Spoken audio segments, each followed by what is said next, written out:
Hi everybody, welcome back to the channel. If you're new here, my name's Paul Reed and I'm a professional photographer.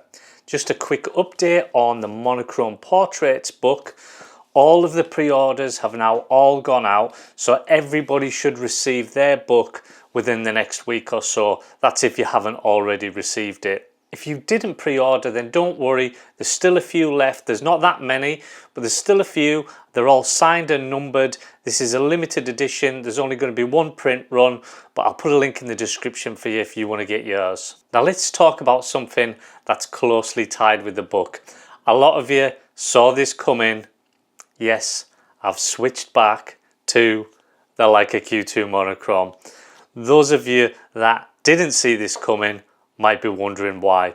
I'm going to tell you. First off, I've came to the conclusion that it really doesn't matter what camera I use and what camera you use.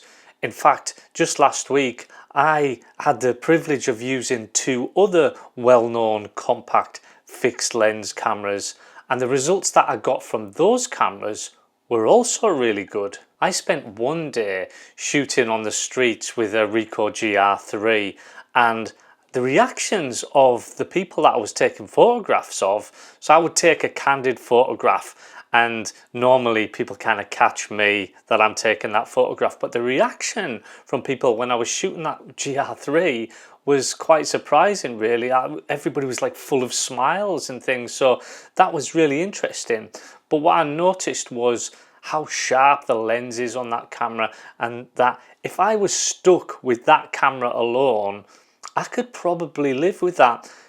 One thing I might not get away with as much would be background separation on portraits. But apart from that, the GR3 is just a fantastic camera to use if you're feeling a bit snappy. Its minimum aperture is 2.8 and it's APS-C, so that's why you're not going to get that background separation.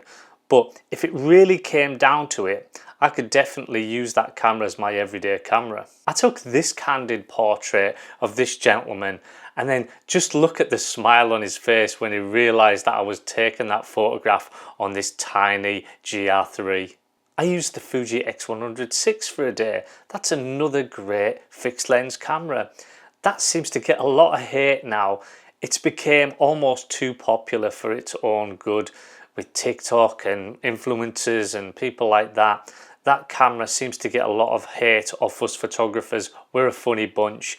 But it's almost like, you know, if you had a band that you followed and it was kind of a cult band and then suddenly they were in the charts, it's like a load of people would go off that band simply because now everybody liked them. It's a bit like that with the Fuji. But here's a portrait that I took with that camera. Once again, I think if I only had the choice of that camera, I could live with it. When I was in London, it was my birthday, so I treated myself to this little film compact. It's an Olympus Mu.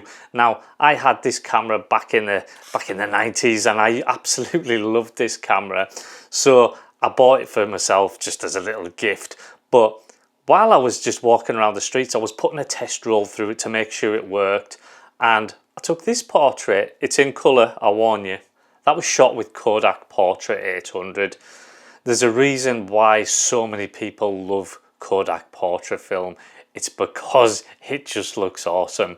It's such a pity that it's so highly priced, but it's such a great film to use.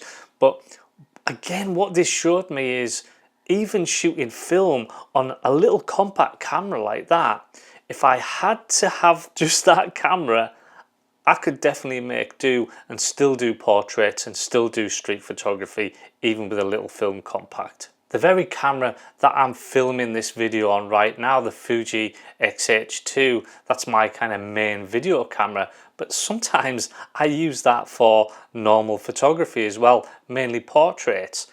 And I did this portrait shoot.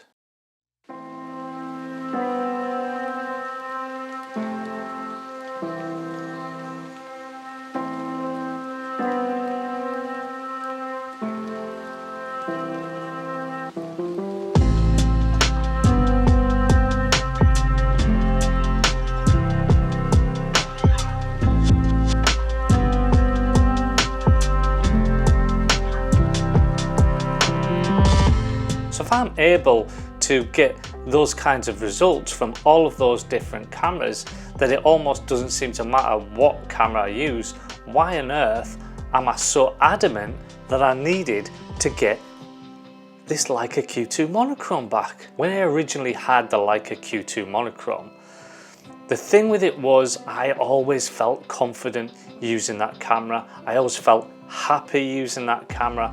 I never felt as if it was a hard job to use it. The camera really did get out of the way. The camera really did become an extension of me. I know you hear that sort of thing often for many different cameras, mainly Leica cameras, mainly Leica M cameras. You know, people say, hey, it's so simple, it just gets out the way. The M10 Monochrome, it got right in my way. And I know that there's people out there with M digital cameras, but for me, for some reason, the M digital just doesn't feel right to me. It doesn't even make sense to me. The reason for switching back to the Q2 Monochrom certainly isn't because the M10 Monochrome didn't produce as good images. It really did. Look at these that I took last week.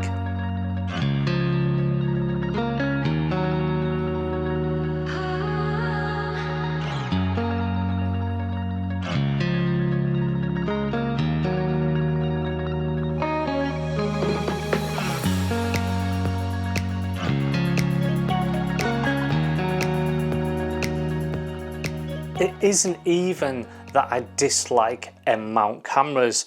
I love using this M6, and for some reason, and I don't know why it is, but this feels comfortable to me. The M6 feels comfortable for me to use, yet the M10 Monochrom felt weird. It felt strange. I babied it. I worried because there was all of these electronics inside a body that wasn't weather sealed. That bothered me, it worried me, and I started to baby that camera.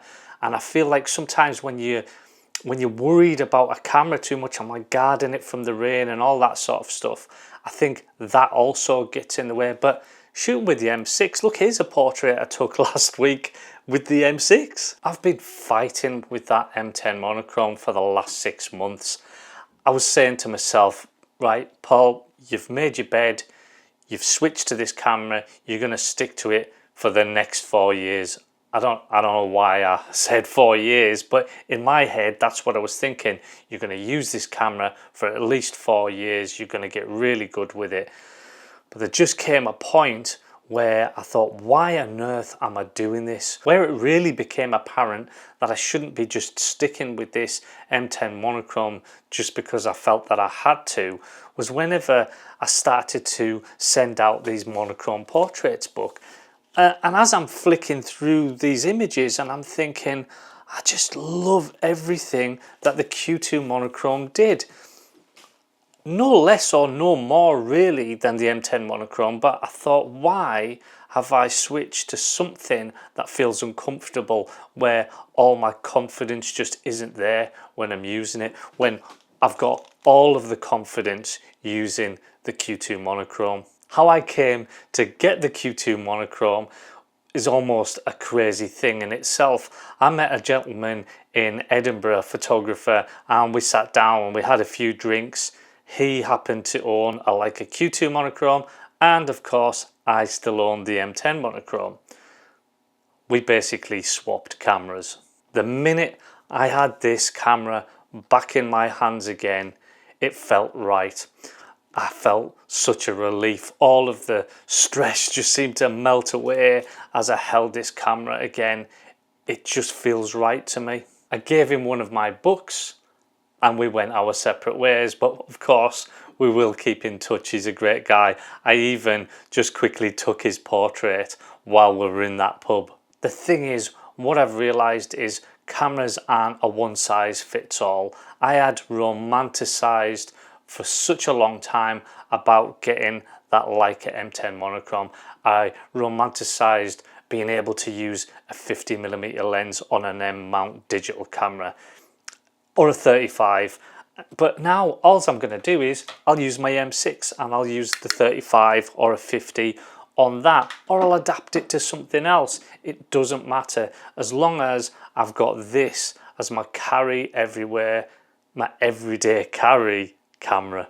If a Leica M camera is your camera of choice, if that's the camera that feels right for you, if that's the camera that really does get out the way and become an extension of yourself, then I totally get it, and I would say that's the camera for you. The Q2 Monochrome, that just happens to be the camera for me, and that's really all there is to it in the end. What do you feel confident with?